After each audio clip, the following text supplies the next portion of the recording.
இப்போது நான் லைனிங்கை கரெக்டான அளவு கட் பண்ணிட்டேன். நான் லைனிங்கை வச்சு நான் இப்போ ஸ்லீவ்லாம் கட் பண்ண போகிறேன். லைனிங் ப்ளவுஸுன்றதுனால இது லைனிங்கில் வந்து கரெக்டான அளவு நான் கட் பண்ணி வச்சுட்டேன். இப்போது இந்த கரை பீஸ் தான் வந்து நம்மளுக்கு ஸ்லீவு.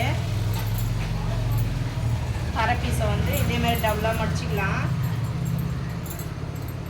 4ஆக மடிச்சுக்கோங்க. டபுளாக மடித்து ஃபஸ்ட்டு ஸ்லீவ் எடுத்து கட் பண்ணிக்கலாம். நம்ம அளவு அப்புறமா போட்டுக்கலாம். இப்போ நீங்கள் தோராயமாக கொஞ்சம் கேப் விட்டே நாங்கள் கட் பண்ணிக்கோங்க. ஸ்லீவ் கட் பண்ணியாச்சு.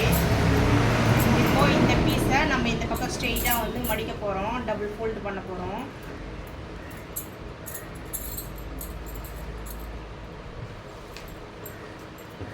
டபுள் ஃபோல்ட் பண்ணிட்டு நம்ம வந்து அவங்க இருப்பு இறக்க சொல்லியிருக்காங்க இல்லையா, நம்ம அடையாள ப்ளவுஸில் நம்மளுக்கு எவ்வளோ இருக்குன்றத நம்ம பார்க்கலாம். இடுப்பளவு இங்கே லாஸ்ட்லேருந்து இந்த ஸ்லீவ் அட்டாச் பண்ணியிருக்காங்க இல்லையா, அந்த அளவுக்கு பாருங்கள். நம்ம இன்னும் ஒரு 2 இன்ச்சு இறக்க போகிறோம். அப்போ 23 இன்ச்சு. 23 இன்ச்சு இந்த வந்து இதில் வந்து அடையாளம் பற்றிக்கோங்களாம். லைனிங்கில் 23 இன்ச்சு மார்க் பண்ணியாச்சு. இப்போ நம்ம இது டாப் பீஸில் போட்டுக்கலாம். சாரியில் இது நீங்கள் கொஞ்சம் எக்ஸ்ட்ராவே விட்டு கூட நம்ம கட் பண்ணிக்கலாம். ஏன்னா சாரியில் கொஞ்சம் எக்ஸ்ட்ரா இருந்தால் தான் நல்லது நம்மளுக்கு. இதுங்க லைனிங் வந்து நான் எக்ஸ்ட்ரா எவ்வளோ விட்டுறேன்றதை பாருங்கள். அவ்வளோதான். பேக் வந்து கட் பண்ணியாச்சு. இதுதான் நான் கட் பண்ணுவேன். இதே பார்டர் இல்லாத சாரியில் ஸ்லீவை வந்து இங்கே தான் போடுவேன். பேக்கை ஃபஸ்ட்டு கட் பண்ணிவிட்டு இந்த இடத்துல ஸ்லீவை போடுவேன். எப்படின்னா இது ஸ்லீவ் நினச்சிக்கோங்க.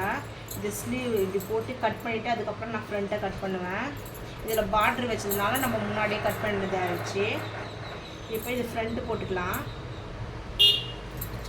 ஃப்ரண்ட்டு போட்டு கட் பண்ணிடலாம். இதேமாரி கேப் விட்டு. இது வந்து பட்டிக்கு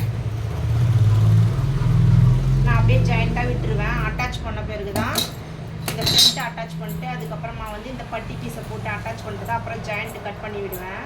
அவ்வளோதான். நான் எப்படி ரெடி பண்ணுறேன்றதை தைக்கும்போது காட்டுறேன். இது முடிஞ்சிச்சு.